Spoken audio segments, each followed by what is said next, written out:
Right now in Australia, a buyer can walk into a Toyota dealership and drive away in a new work truck. The 2026 Toyota Hilux Workmate. Manual transmission, steel wheels, 2.8-liter turbo diesel, 6-speed manual gearbox. The kind of truck that can be rebuilt with basic tools in a field. The price is odd $33,990 before on-road costs. At the current exchange rate, that is approximately $22,564 US. The equivalent truck in the American market is the 2025 Toyota Tacoma. It starts at $31,455. The average transaction price on a new full-size American pickup reached $64,790 in July 2025, according to Cox Automotive. The fully loaded versions push past $80,000. And underneath all that screen real estate and those driver assistance features, there is a turbocharged engine with a known emissions aftertreatment architecture that will cost thousands of dollars to maintain once the warranty expires. The Hilux that Australian contractors are driving to job sites today cannot be purchased new in the United States. You are not misreading that sentence. Toyota manufactures the truck. It sells it on 4 continents, and selling it new in America is effectively prohibited. You are not crazy for thinking something went wrong. Something did go wrong. It was deliberate. It has been running since 1964. It has a name, and the companies that benefit from it spend millions of dollars every year making sure you never hear it. Part 1. The trucks that exist but cannot be sold here. The Toyota Hilux has been in continuous production since 1968. It is the best-selling vehicle in Australia. It is deployed by aid organizations in active conflict zones because it can be repaired with parts sourced in almost any country on Earth. The United Nations runs it in its operational fleets. Australian cattle stations 400 miles from the nearest town rely on it because a broken one can be diagnosed and repaired without proprietary software, dealer authorization, or a 4-hour wait for a scan tool. The BBC's Top Gear television program drowned one in the ocean, set it on fire, placed it on the roof of a building that was subsequently demolished, and started it after each event. That reputation is not marketing. It is 60 years of documented field performance in the harshest operating environments on the planet. In 2026, that truck starts at the US equivalent of $22,564. It is not available for purchase new in the United States. The Toyota 70 Series Land Cruiser has been in continuous production since 1984. It has never been discontinued. It has never been repositioned as a luxury product. Aid organizations and United Nations field operations deploy it alongside the Hilux for identical reasons. Simple mechanicals, global parts availability, repairability by a person with basic skills and standard tools. It sells in Australia and across sub-Saharan Africa for the US equivalent of roughly $35,000 to $55,000 depending on specification. It is not available for purchase new in the United States. The Volkswagen Amarok, the Mitsubishi Triton sold in Asia Pacific and Europe. The Ford Ranger as configured for global markets including Australia, where it has been the best-selling vehicle in the country. The Mazda BT50, the Isuzu D-Max. Every one of these trucks is sold in multiple countries at prices that undercut the American truck market by a substantial margin. None of them are available to purchase new through an American dealer. The question is, why? Part 2. Proclamation 3564. In December 1963, France and West Germany were imposing tariffs on American frozen chicken exports. The United States had lost approximately $261 million in today's money worth of European chicken sales. Diplomatic negotiations had failed. Less than 2 weeks after the assassination of President Kennedy, President Lyndon B. Johnson signed Proclamation 3564. The proclamation imposed a 25% tariff on 4 categories of imports: potato starch, dextrin, brandy, and light trucks worth $1,000 or more. The light truck category was included specifically because the Volkswagen Transporter commercial van was selling well in America and the United Auto Workers Union pushed to include it. The transporter became uncompetitive overnight. The proclamation took effect January 7, 1964. That is 62 years ago. The chicken tariff that gave the policy its name no longer exists. The light truck tariff has never been repealed. Not by Johnson, not by Nixon, not by Reagan, Bush, Clinton, Bush, Obama, Trump, Biden, or Trump again. Every administration for 62 years has left it in place. The American Enterprise Institute documented the arithmetic directly. The import tariff on a regular passenger automobile is 2.5%. The import tariff on a light truck is 25%. That is a factor of 10. On a $22,564 Hilux,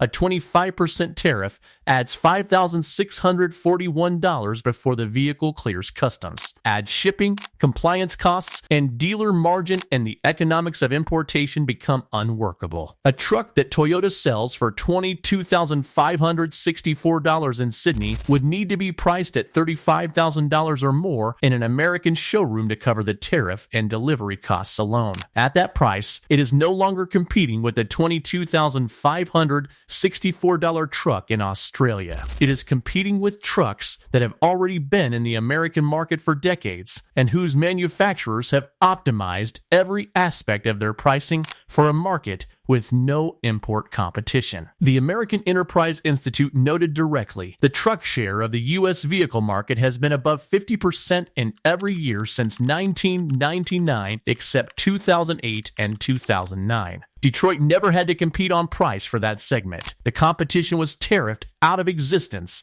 before it could establish itself. Ford, General Motors, and Stellantis have spent millions lobbying to maintain the chicken tax in every trade negotiation since the 1960 Bolds. Hot Cars confirmed directly this 25% tariff stuck largely due to lobbying from domestic automakers who wanted to protect their market share. The tariff is currently more related to market dominance than to the original trade dispute that created it. Part 3. The CAFE Footprint Loophole. The chicken tax explains why foreign competition cannot enter the market. Corporate average fuel economy standards explain why domestic manufacturers stopped building affordable small trucks anyway. CAFE standards were designed to improve fleet-wide fuel efficiency, but the efficiency targets were calculated based on vehicle footprint. The larger the truck's floor area, the more lenient the standard it had to meet. Engineering a genuinely efficient small truck engine is expensive. Building a larger truck that qualifies for a looser fuel economy standard is cheaper from a compliance cost perspective. Automakers studied that structure and made a rational business decision. They abandoned the small truck segment and invested in larger platforms instead. A 3/4 ton pickup qualifies for a substantially looser standard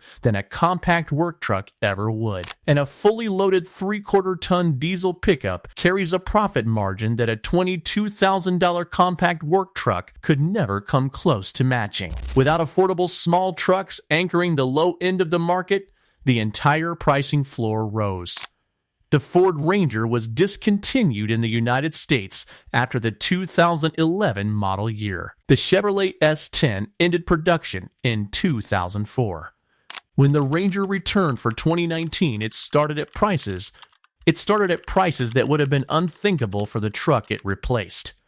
The regulation designed to encourage efficiency accidentally made the biggest, most expensive trucks the only financially rational thing to manufacture. And the manufacturers have been describing that outcome as consumer preference ever since. The American Enterprise Institute identified the result precisely. The effective protection and subsidy equivalent of this combined policy has been enormous for the Big Three. Congress ended enforcement of federal fuel economy regulations entirely in 2025. But 60 years of compound pricing effects do not reverse when the regulatory pressure is lifted. The pricing floor that rose when small trucks disappeared does not fall when the rule that contributed to their disappearance is relaxed. Part 4. The 25-year import rule and what the market is paying for the trucks it was denied. Federal law allows any vehicle at least 25 years old to be imported into the United States, regardless of whether it was built to American safety or emission standards. records. This is the only legal pathway to buying the truck that American buyers were never allowed to purchase new. A clean 1994 Toyota Hilux, imported through this rule, commands $15,000 to $25,000 in the American market today. A truck that left a Japanese or Australian assembly line in the mid-1990s for the equivalent of $10,000 to $12,000. Now selling in America for more than double its original price, because American buyers understand what they are looking at. Simple Mechanicals, a documented reliability record stretching to 300,000 miles on basic maintenance. No proprietary diagnostic gateway module. No component serialization requiring dealer authorization. No cellular modem reporting location and behavior to a corporate server. Parts available from suppliers in nearly every country on Earth. The 25-year rule prices reflect what American buyers will pay for the truck they were never allowed to purchase new. That is a market signal. It is not a subtle one. Part 5. What the tariff situation in 2026 reveals about who this policy serves. The Trump administration's Section 232 tariffs of 2025 imposed an additional 25% duty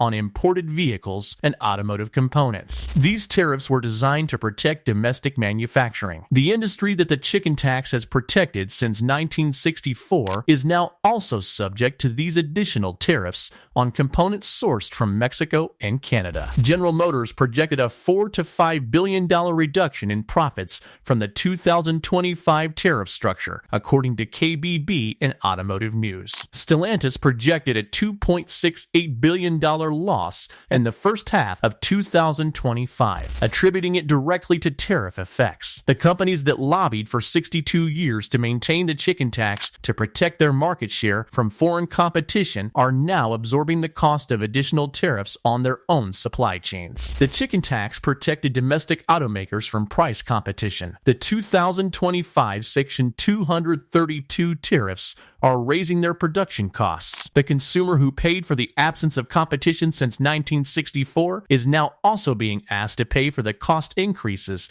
that the tariffs on domestic supply chains are generating at both ends. The Ford Maverick is currently the cheapest new pickup truck available in the United States at approximately $24,995. The 2026 Toyota Hilux base starts at $22,564 equivalent. An inferior product by most measurable specifications costs more in America than a superior one costs in Australia, because a 62-year-old trade retaliation for a chicken dispute has never been removed from the books. Here is the full picture. The chicken tax imposed in 1964 eliminated affordable foreign trucks from the American market before they could establish themselves. The CAFE footprint loophole made it financially irrational for domestic manufacturers to build small trucks anyway. The manufacturers who benefited from both policies spent money to keep both in place. The result is a market where the cheapest new pickup truck in America costs $24,995, and the average new truck transaction is approaching $65,000. Meanwhile, in Brisbane, in Nairobi, in Buenos Aires, buyers can purchase the truck that American mechanics call the gold standard brand new for $22,564. The difference between those two prices is not the cost of building a truck. It is the cost of 62 years of protected market economics working exactly as the beneficiaries designed them to work. The import tariff on a passenger car is 2.5%. The import tariff on a light truck is 25%. Nobody was ever asked to vote on that distinction. It was signed into law in December 1963 to retaliate for a European chicken tariff that no longer exists. If the chicken tax disappeared tomorrow and Toyota could sell a new base Hilux at an American dealer for $25,000, what would you buy? Drop the answer in the comments. Next week, the specific platforms within the American used truck market that still give a buyer the simplicity and repairability that the global truck market delivers as standard equipment. Subscribe so you do not miss it.